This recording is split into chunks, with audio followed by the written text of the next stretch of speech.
ফাতিমা বেগমের বিরোধীহীন প্রশ্নে অনন্যা নামের মেয়েটি আরেকটু গুটিয়ে নিল নিজেকে। ইতস্তত করে কিছু বলার পূর্বেই মুশফিকা উত্তর দিল, অনন্যার হাজব্যান্ড। সে কি, ওর বিয়ে হয়ে গিয়েছে? কই, কিছু জানলাম না তো। এতদিন হলো এসেছে। ফাতিমা বেগমের প্রশ্নে বিরক্ত হলো মুশফিকা। বিরক্তি নিয়ে বলল, আহ মা, থামো তো। তোমার ছেলের বিয়ে হয়েছে কতজন জানতো? ওদেরও তেমনি। তুমি এসব বাদ দাও। আমি ওদের ডেকেছি, প্রয়োজন আছে। খাবার বাড়ো, খেতে দাও ওদের। পাশ থেকে অনন্যা বলে উঠল।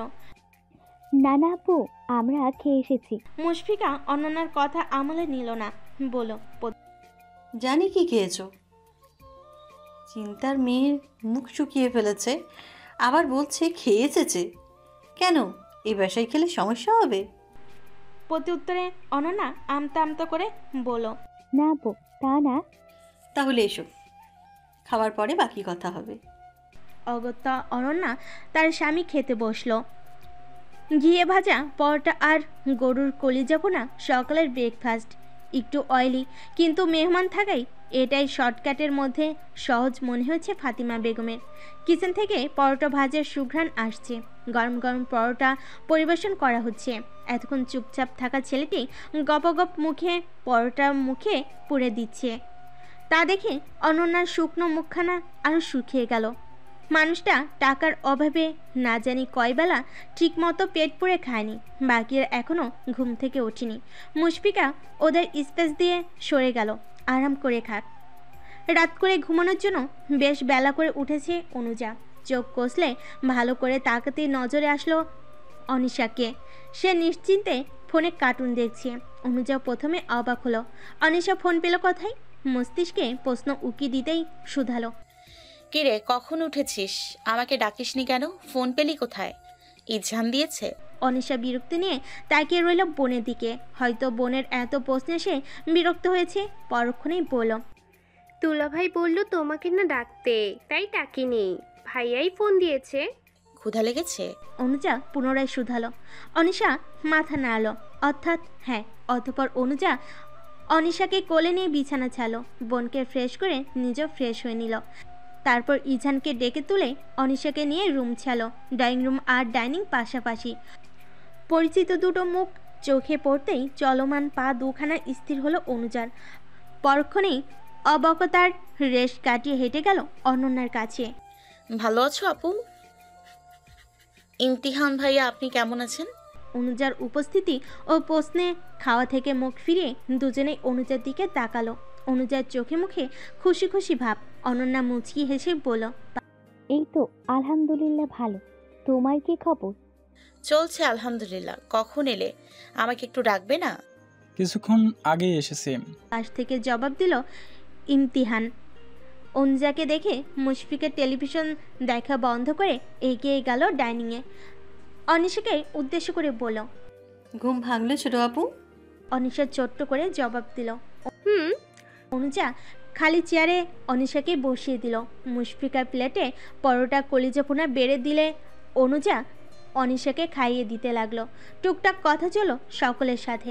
ঘড়ির কাঁটায় যখন ঠিক 10:15 তখনই এক এক করে সকলের ড্রয়িং রুমে উপস্থিত হলো। আইরিন রহমান এসেছেন, ফাতিমা বেগম, রমিজউদ্দিন, ইজান, ছোট্ট আরু, এমনকি জামিলার মাও।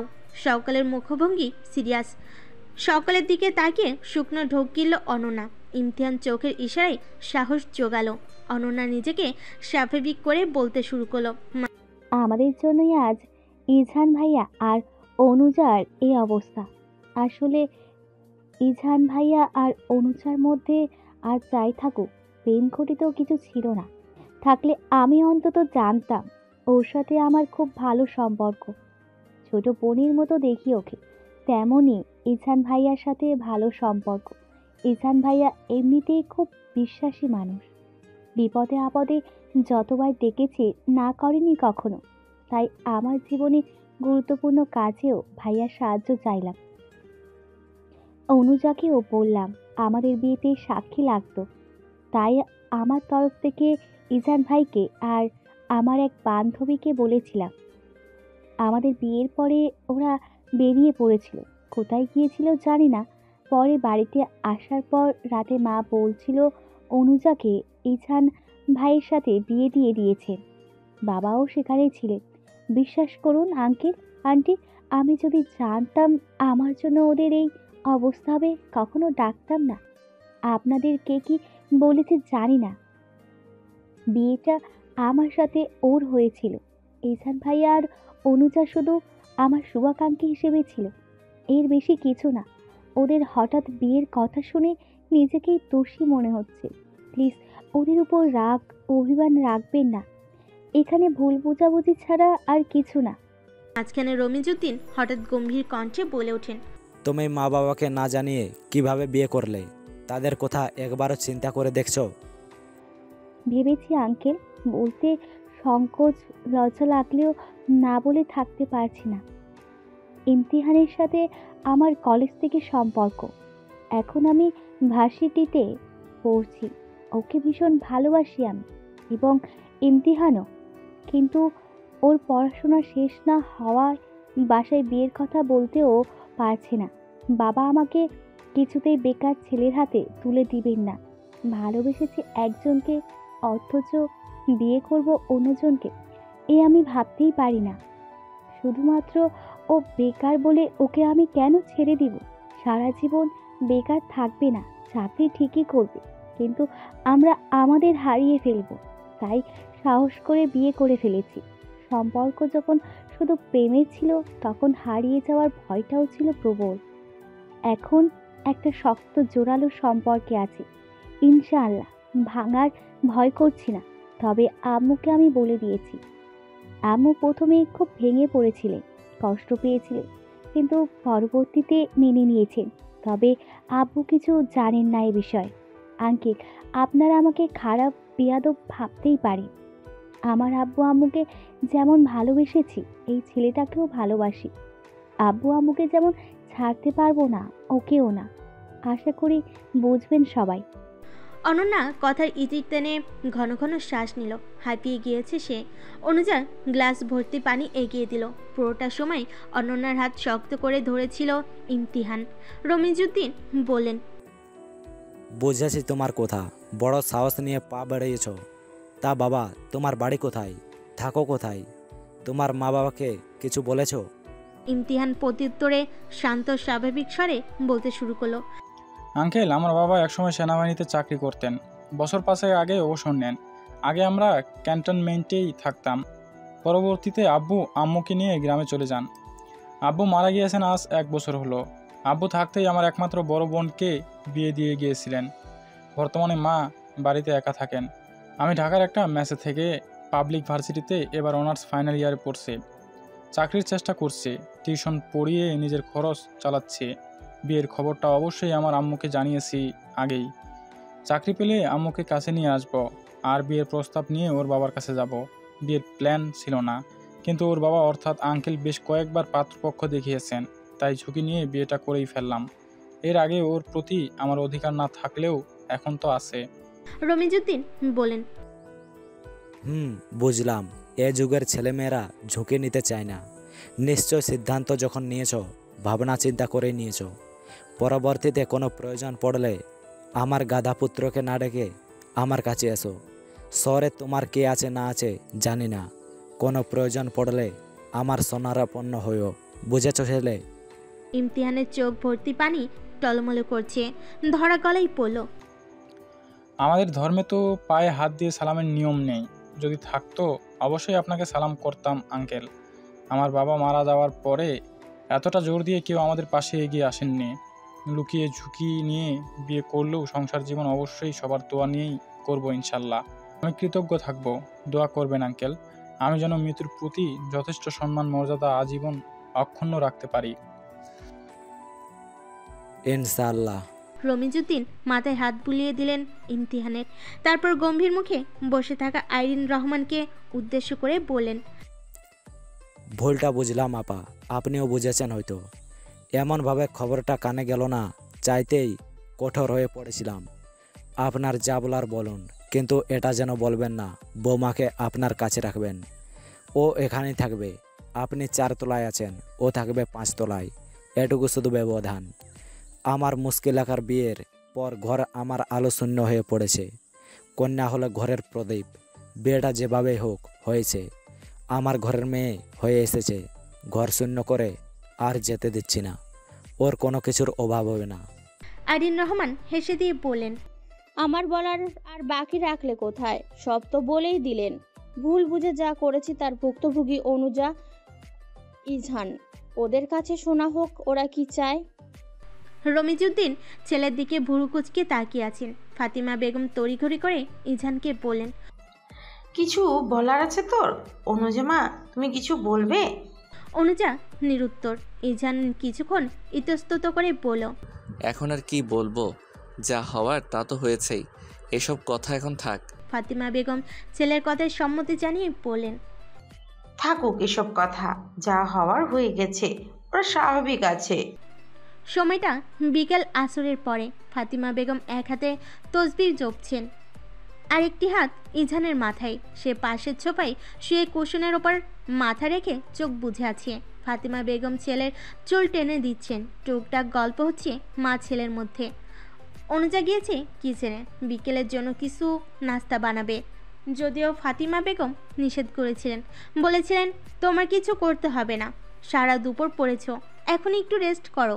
অনুজা শাশুড়ি মায়ের নিষেধাজ্ঞা অমান্য করে বলেছিল, না মা, আমি পারবো, সমস্যা নেই, রান্না বান্না করতে আমার খারাপ লাগে না। তারপর আর ফাতিমা বেগম কিছু বলেননি।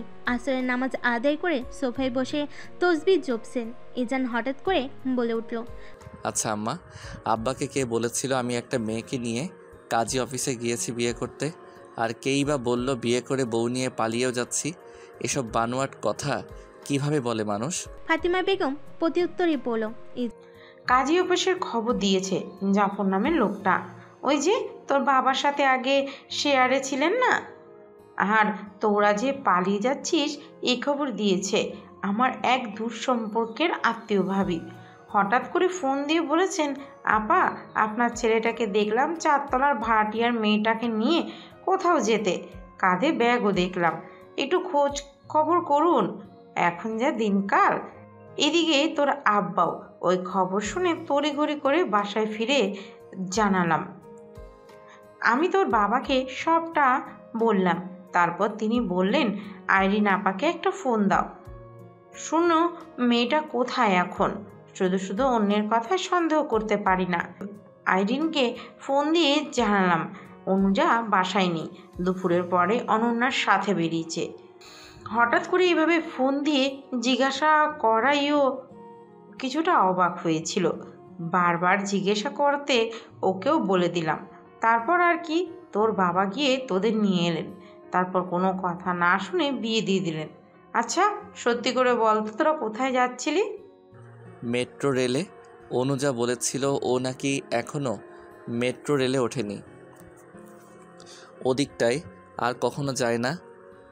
যাই, তাই আমি নিয়ে যেতে চেয়েছিলাম। ওদের সাথে আমাদের সম্পর্ক ভালো। টেস্টের আগে আন্টি ওকে কিছুদিন পড়ালেন আমার কাছে। সেক্ষেত্রে এইটুকু বন্ধুসুলভ সম্পর্ক থাকা কি অন্যায় আম্মা?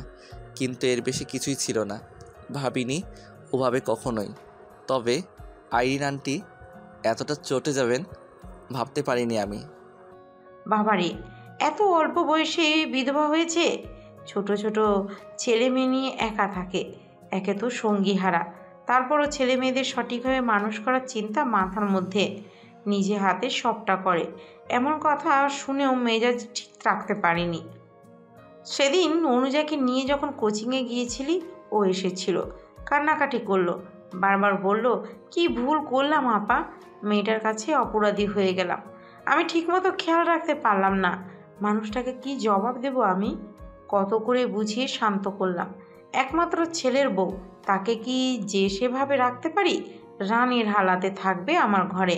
জান শোয়া থেকে উঠে বসলো, মায়ের দিকে ফিরে হেসে দিয়ে বলল, দেখি তোমার রানী সাহেবা কি রান্নাবান্না করছেন, সেই কখন গিয়েছে?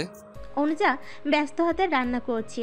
3 চুলায় গ্যাস স্টোভে চা পাতা ফুটছে, বড়া ভাজা হচ্ছে আর ফ্রেঞ্চ ফ্রাই। কোমরে কারোর হাতের স্পর্শ পেয়ে কেঁপে উঠল অনুজা, চিৎকার দিয়ে বলে উঠল, কে কে? ভয়ে কাঁপছে মেয়েটা, হাতের বন্ধন আরও শক্ত হলো। গলায় ঠোঁট থেকে নেশালো কণ্ঠে বলল, এত ভয় কেন ষোড়শী? আমি ছাড়া কে আছে এভাবে ধরার? নাকি আমার স্পর্শ মনে থাকছে না? অনুজা নিজেকে ধাতস্থ করে বলল, ছাড়ুন তো, ঢং দেখতে হবে না। দেখি সরেন, দুধটা উতলে উঠছে, হিট কমাতে হবে। ইজান অনুজাকে ছেড়ে দিয়ে বলল, আচ্ছা ঠিক আছে। তোমার ভাজা কত দূর? সুন্দর ঘ্রাণ বেরিয়েছে। এই তো চুলারগুলো নামিয়ে দিলেই হয়ে যাবে। ইজান কথা না বাড়িয়ে ট্রে নিয়ে আসলো। কাপে চা ঢেলে ফ্রেঞ্চ ফ্রাইগুলো হাফ প্লেটে উঠিয়ে নিল। অনুজা গরম ডালের বড়া প্লেটে উঠিয়ে ট্রে সাজিয়ে বলল, এগুলো নিয়ে যেতে পারবেন না? আমি এদিকটা গুছিয়ে আসছি। ইজান অনুজার ঘামে ভেজা কপালে ঠোঁট ছুঁয়ে বলল, অবশ্যই রানী সাহেবা। ইজান আর দাঁড়ালো না, ট্রে হাতে করে ড্রয়িং রুমের উদ্দেশ্যে পা বাড়ালো। অনুজা সেদিকে তাকিয়ে বিড়বিড়িয়ে বলল, বেটা মানুষ এমন খবিস টাইপের কেন হয়? অপ্রত্যাশিতভাবে আজ বিকেলের নাস্তায় রমিজউদ্দিনও হাজির হয়েছেন। চায়ে চুমুক দিয়ে তৃপ্তিতে চোখ বুজে ফেলেন। গরম গরম ডালের বড়া এক কামড় দিয়ে বললেন, মাশাআল্লাহ, মা জননের হাতের চা ও বড়ার তো জবাব নেই। এত সুন্দর রান্না যেন আগে জানতাম না তো। মাশাআল্লাহ। শ্বশুর বাবা থেকে প্রশংসা বাক্য শুনে অনুজা মুচকি হাসলো। ফাতিমা বেগমও বললেন, অনেক দিন পরে এমন সুন্দর ডালের বড়া খেলাম। বেসন দিয়ে পেঁয়াজও খাওয়ার যুগে এখন আর ডালের বড়া কেউ খেতে চায় না। ঠিক এভাবে আগে আমার মা বানাতো। তুমি বোধহয় শিল পাটায় বেটেছ, তাই না? তা এই রান্না কোথায় শিখলে মা? দাদুর থেকে। আগে যখন গ্রামে যেতাম, দাদু ডালের খুদ বেটে আতপ চালের গুঁড়ো মিশিয়ে বানাতেন, এতে বেশি মুচমুচে হয়। আব্বুর খুব পছন্দ ছিল। ইজান এক পিস ফ্রেঞ্চ ফ্রাই সসে ডুবিয়ে এক বাইট নিয়ে বলল, এটা তো ভালো বানিয়েছো। সবার এত প্রশংসায় অনুজার খুব খুশি খুশি লাগছে। ঠিক এভাবেই তার বাবা বলতেন। বাবার কথা মনে পড়তেই দীর্ঘশ্বাস নির্গত হলো। অনুজা নিজেকে স্বাভাবিক করে ফাতিমা বেগমের উদ্দেশ্যে বলল, আজ রাতে আমি রান্না করি আম্মা। ফাতিমা বেগম পুত্র বইয়ের আবদার নাকচ করে বললেন, একদমই নয়। তুমি মাগরিবের নামাজ শেষে সোজা পড়তে বসবে। কোনো কাজ নয় আর। 2 দিন বাদে পরীক্ষা, এসবের দরকার নেই। অনুজা বলল, জামিলা খালা গ্রামের বাড়িতে গিয়েছেন। আম্মার হাঁটুতে ব্যথা। এ অবস্থায় কিচেনে দাঁড়িয়ে রান্না করা ঠিক হবে না। তার চেয়ে বরং আমি রান্না করি, রাতে পড়তে বসবো ইনশাল্লাহ। রমিজউদ্দিন ডালের বড়ার শেষ পিসটি মুখে নিয়ে বললেন, ব্যস্ত করো। তা আজ কি রান্না করবে আমার মা জননী? অনুজা লাজুক হেসে বলল, সারপ্রাইজ আব্বা। রমিজউদ্দিন হেসে দিলেন। চোখের কোণায় দুটো ভাঁজের সৃষ্টি হলো। স্ত্রীর দিকে তাকিয়ে বলল, বুড়ো বয়সে এরকম সারপ্রাইজ পেলে মন্দ হয় না। কি বলো ফাতু? ফাতিমা বেগম রাগান্বিত স্বরে বলেন, খবরদার, আমাকে ফাতু বলবেন না। আসসালামু আলাইকুম ম্যাম। দয়া করে বলবেন আপনার বাসার অ্যাড্রেস কি 10 নম্বর গেটের বাঁ পাশের 3 নম্বর বাড়িটা? আননোন নাম্বার থেকে ফোন আসতে দ্বিধাদ্বন্দ্ব নিয়ে রিসিভ করেছিল ইসরাত। ফোন কানে দিতেই উক্ত কথাগুলো কানে ভেসে আসলো। অবাকই হলো সে তো কোনো অর্ডার করেনি। ওপাশ থেকে পুনরায় হ্যালো ম্যাম, শুনতে পাচ্ছেন? বলতেই ভাবনার সুতো কাটলো ইসরাতের। উত্তর দিল, জি হ্যাঁ। ওপাশ থেকে ফের বলল, তাহলে গেট থেকে পার্সেলটি রিসিভ করুন, আমি নিচে দাঁড়িয়ে আছি। ইসরাত এক প্রকার বিস্ময় নিয়ে নিচে এলো। পার্সেল হাতে ডেলিভারি ম্যান দাঁড়িয়ে আছেন। ইসরাত যেতেই পার্সেলটি হাতে দিয়ে তিনি চলে গেলেন।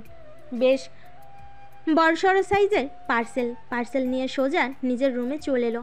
ভাগ্যিস আজকে সে ছাড়া বাড়িতে কেউ নেই, না হলে কি জবাব দিত আম্মুকে। সে তো অনলাইনে কোনো অর্ডারই করেনি। বিস্ময় নিয়ে পার্সেলটি খুলতে লাগলো ইসরাত। মনের মধ্যে কত শত ভাবনা এসে জড়ো হচ্ছে। পার্সেল খুলতেই এক এক করে খুব সুন্দর সুন্দর প্রোডাক্ট নজরে আসলো। একটা কাস্টমাইজ করা ডায়েরি, মলাটের দোলনায় বসা একটি মেয়ের ছবি, বোঝা যাচ্ছে আঁকা অথবা প্রিন্টে। তারপর গোটা গোটা অক্ষরে লেখা, তোমায় দেখার দিনগুলো, বাসন্তী রঙের একটা জমদামি শাড়ি, পায়েল, 2 মুঠো লাল হলুদ চুড়ি, বেলি ফুলের গাজরা, মেসিং হিজাব, সঙ্গে বেশি কিছু ফুলের পিন আংটি, প্রত্যেকটা জিনিস ইসরাতের খুব পছন্দ হলো। পার্সেল বক্স পুরোটা ফাঁকা করতেই একটি ভাঁজ করা কাগজ পেল। তাতে লেখা, সরষী কিশোরী, সামনে পরীক্ষা, 10 বছরের সংগ্রাম। আশা করি নিজের সর্বোচ্চটা দিয়ে চেষ্টা করবেন। আপনার জন্য ছোট্ট উপহার। সরষী, মনোযোগ দিয়ে পড়াশোনা করুন। আমাদের আবার দেখা হবে কোনো এক প্রহরে।